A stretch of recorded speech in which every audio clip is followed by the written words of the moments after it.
大家好，我是 Tony， 我现在在礁溪的成功新村。今天是来礁溪度假，2天1夜。原本是没有打算要拍片，你看我这一身的装扮就不像是要拍片的样子。但是因为吃饱饭，下午3点才能 check in， 那中间这空档的时间，我老婆在喝咖啡。那我突然想到礁溪还有个景点，我还没有造访过，所以又心痒痒的，就跑出来拍片了。那礁溪成功新村是大陈岛撤退来台，在宜兰安置的4个村落之一。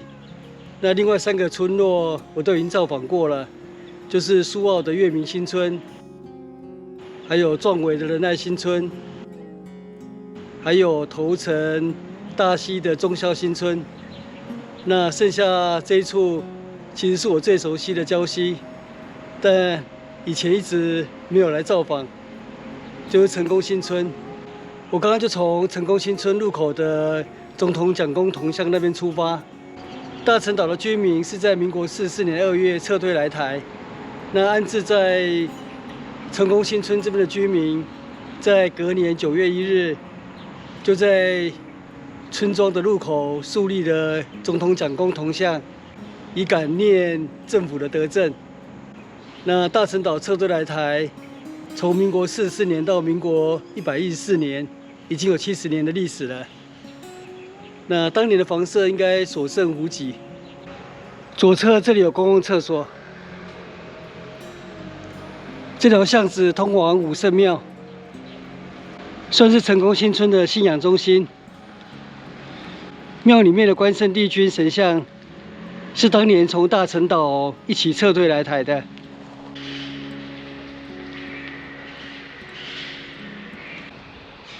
武圣庙，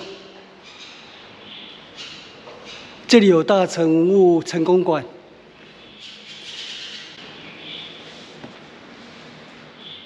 大陈一包台湾难民，大陈撤退说原来，毁家纾难拨千台，美元安置这一块。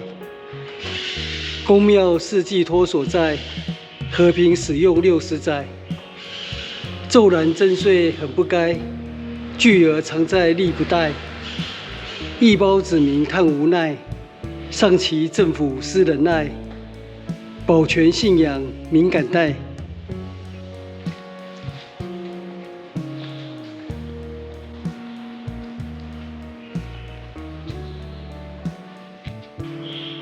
武圣庙，民国44年，大陈岛大约有2万多名居民撤退来台。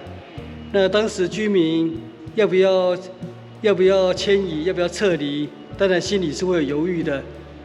所以在民国43年的中秋节，那有一些大陈的居民就在当地著名的招宝寺旁边的观音坛，就跟神明祈求，然后抽签，抽出一首诗。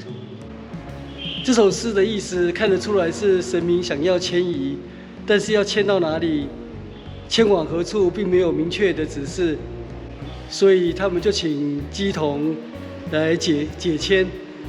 那乩童只讲了4个字，就是五字分明。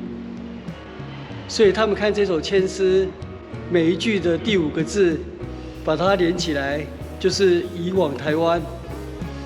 所以第2年，他们就追随政府从大陈岛撤退来到台湾，招宝寺的神明也一起迁到台湾，就是在现在苏澳月明新村的招宝寺。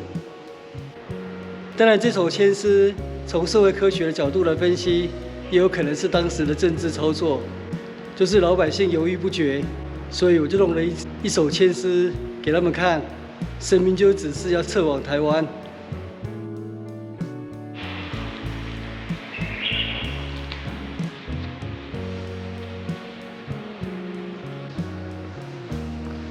这边有一条小路，我就从这边走出去。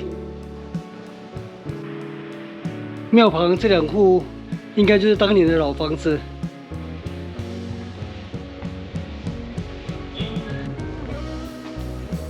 这里又有一户，已经荒废了。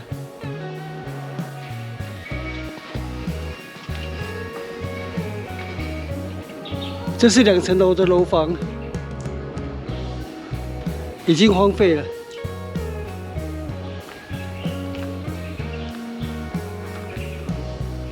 哦，这里还有好几栋。这边有巷子，进来看一下。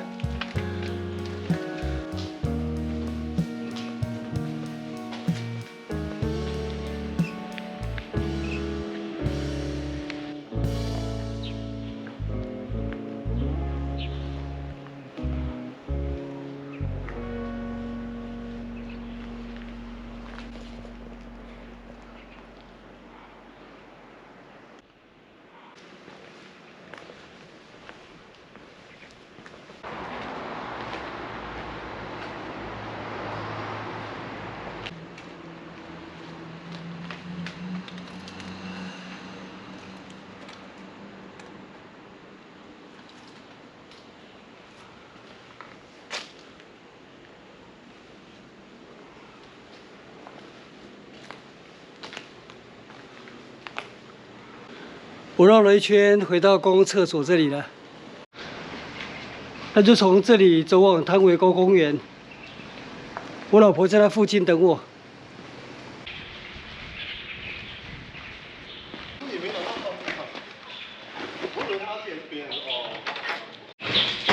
宜兰县大城之友文化促进会。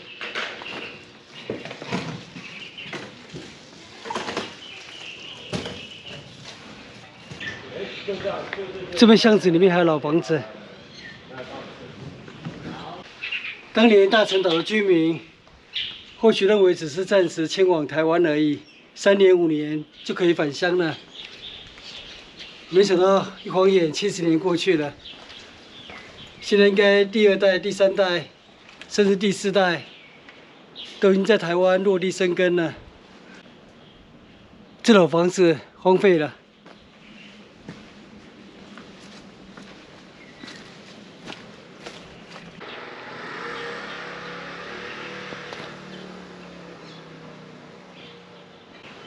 前面那边还有一栋，有好几栋。这里也有公共厕所。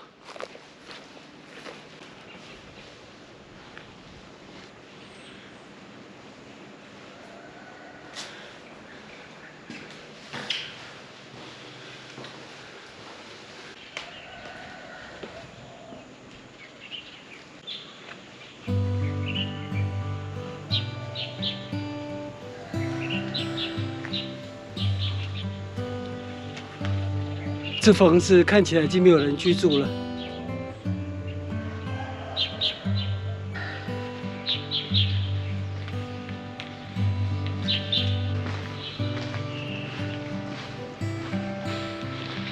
这是仁爱路90巷。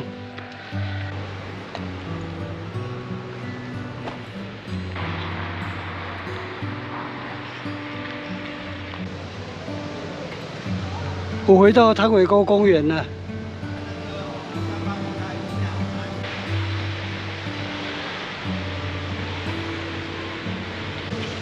我现在去跟我老婆会合了。那我今天的礁溪成功新村之旅就到这边结束，谢谢收看，我们下次见，拜拜。